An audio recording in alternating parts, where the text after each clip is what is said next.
Welcome to Radha's inventory. ఈరోజు నేను చేయబోయే ఆవకాయ నూనె లేకుండా 2 సంవత్సరాలు నిల్వ ఉండే పంచదార ఆవకాయ. నేను చేసిన ప్రాసెస్లో టిప్స్ను పాటిస్తూ చేశారంటే పాడవకుండా ఉంటుంది.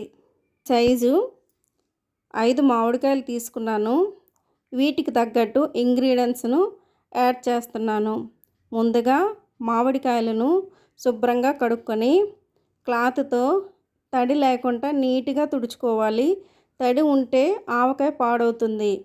తడి ఆరిన తరువాత మామిడికాయ తొక్కలను ఇలా పీల్ చేసుకొని చాకుతో కానీ కత్తిపీటతో కానీ ఇలా చిన్న ముక్కలు కోసుకోవాలి.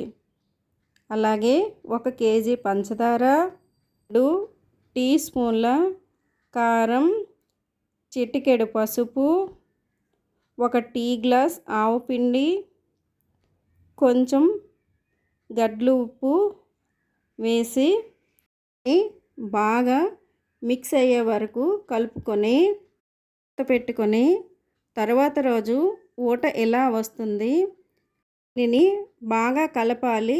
లేదంటే పంచదార కరగకుండా ఉండిపోతుంది.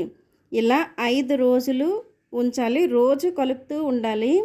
5వ రోజు ముక్కలను ఇలా ఎండలో ఆరబెట్టుకొని 1 ప్లేట్లో కాదు 2-3 ప్లేట్లో వేసుకొని ఆరబెట్టుకుంటే త్వరగా ఆరిపోతుంది. పెట్టిన తర్వాత మధ్యలో 2-3 సార్లు కలుపుతూ ఉండాలి. ఇలా పాకం వచ్చింది అంటే ఆవకాయ రెడీ అయినట్లే.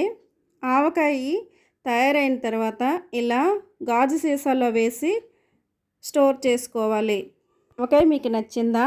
నచ్చినట్లయితే మీరు కూడా ట్రై చేసి ఎలా వచ్చిందో కామెంట్స్లో తెలియచేయండి.